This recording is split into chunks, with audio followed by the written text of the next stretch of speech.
So about 2 months back, I had actually started off with the build that you see mentioned in the title bar below, but I ended up losing Mojo at one point and I just didn't want to continue with the build. Not because of any problems with the kit, because I had actually decided to challenge myself with the build of this kit, but the reason was something else. And I'm sure most of you already know by now that we ended up in a short war with our neighbors, our very beloved neighbors.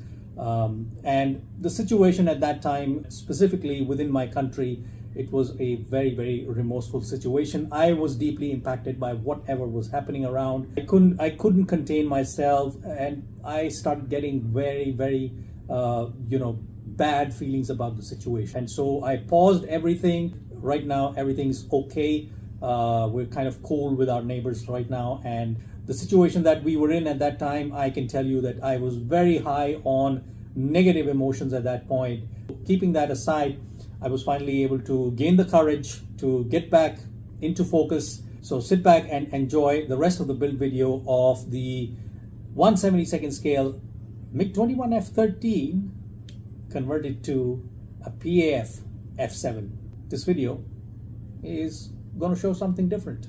So let's get into it.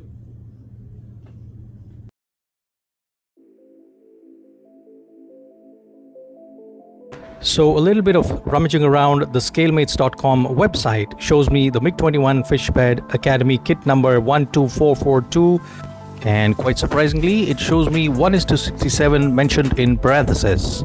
Why would that be?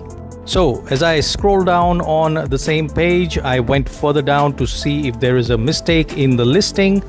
I see that it is the same box art, and as I move into the facts, here, look, scale 1:67, 172 on box. So does that mean it is actually a 167 scale, and that too it's a release 2010 something new box? Anyway, moving further down, I saw that the markings are only two, which are both markings of the same Finnish Air Force squadron but two different aircraft. And as I move into the timeline history, it shows that the kit was originally tooled in 1984 and followed by a lot of reboxings and adding of new decals, and with the final box produced in somewhere around 2010 with a slightly bluish tint to the entire box art, which is the one that I have currently. I did also notice that the size of the box is longer than the ones that I had built earlier.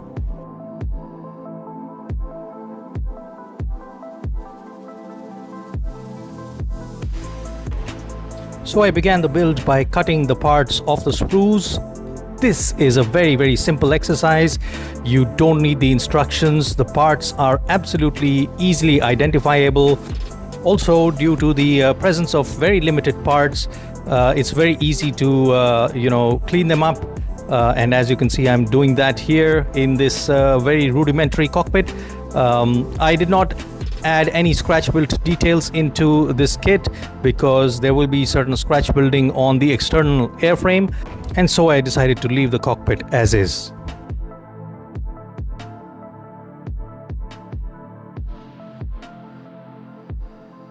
I then started assembling the fuselage halves together, and I was surprised that for a kit that is tooled in 1984 and is so old, the fit is absolutely flawless.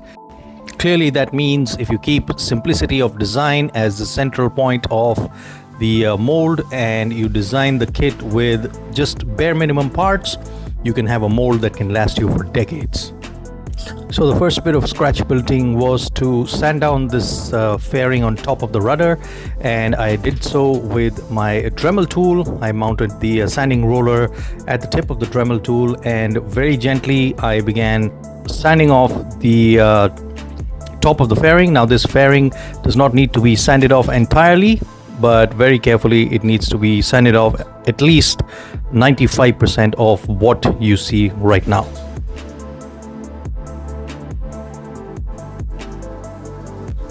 The rest of the assembly of the parts was pretty simple, just cut them off the sprues and assemble them.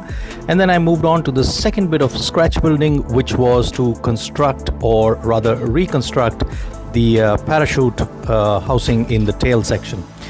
I did that using my black marker pen, and once it was marked, I brought back my Dremel tool and mounted the HSS, or high speed sanding disc, in front of the roller and began cutting out the section for the parachute housing.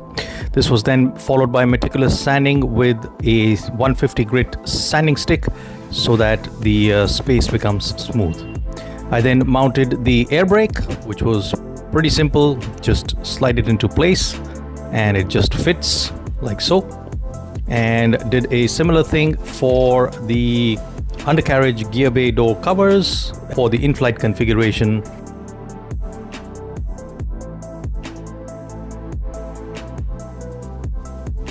And all this while, the glue of choice that I have used for gluing is Fevikwik cyanoacrylate glue. And similarly, for the nose landing gear bay door covers, I used cyanoacrylate glue and just glued them on into the fuselage.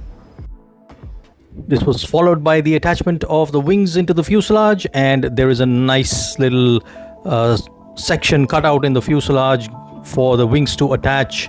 And the only thing you have to do here is to ensure that the correct dihedral of the wings is taken care of, and you do that by looking at it from the front. And once I was satisfied with that dihedral, I moved on to the assembly of the horizontal stabilizers, which was also a very straightforward assembly, and another straightforward assembly of the nose section.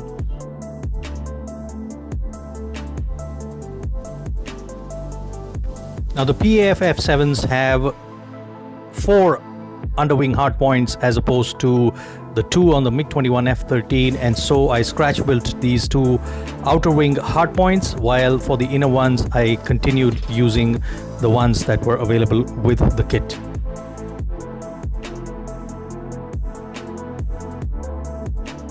Right, I then began with the first step of painting, which was to paint the pilot. So I sprayed it with Fevicryl Sap Green, and once that was dry, I then used these acrylic marker pens to put various colors like brown on the face of the pilot, gray on the helmet, and black on the boots and the oxygen mask. And then I positioned the pilot inside the cockpit on the seat.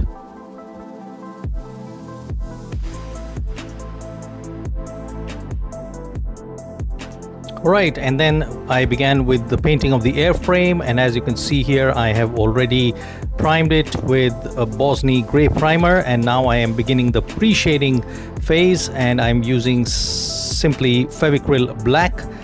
This is thinned down a lot, nearly about 95% with water, and I am spraying it at a pressure of about 15 to 20 psi, or probably I think it was even lesser, maybe 10 to 15 psi, and I began shading those panels with my Sparmax airbrush.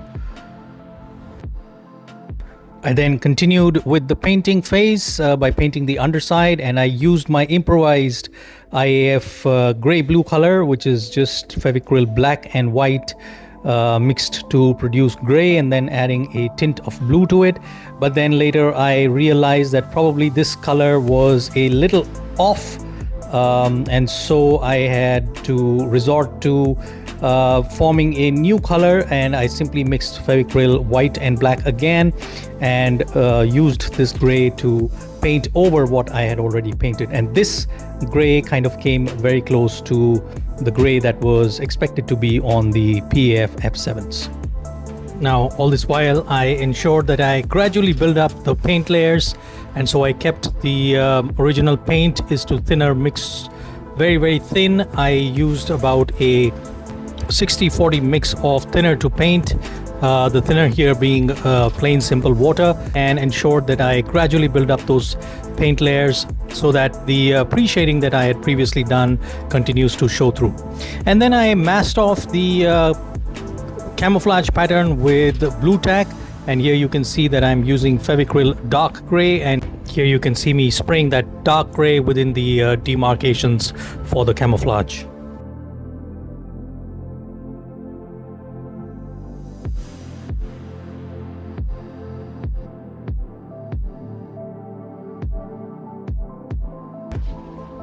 Alright, then I used the two Venezia Metallica metallic paints. One is a metallic gold and the other one is a metallic gunmetal to detail the exhaust assembly.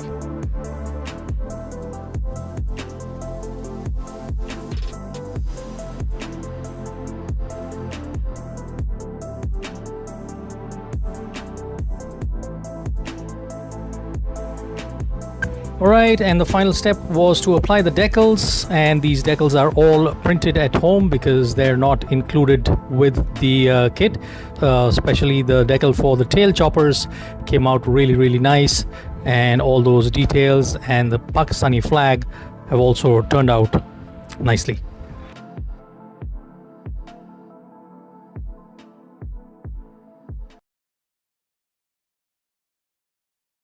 Alright, so that completes my build of the PAF F-7P from number 14 Squadron tail choppers. There's an interesting bit of history behind the tail choppers and why the squadron is called so, and you can read about that. I will leave a short link to that in the description below, but I really enjoyed building this kit. I do hope that my efforts of building the kit and putting the entire build video together have at least earned your subscription. So don't forget to subscribe and don't forget to comment, because I love interacting in the comments. This is Swingwing Singh signing off. I'll see you again in the next video. Bye bye. Take care.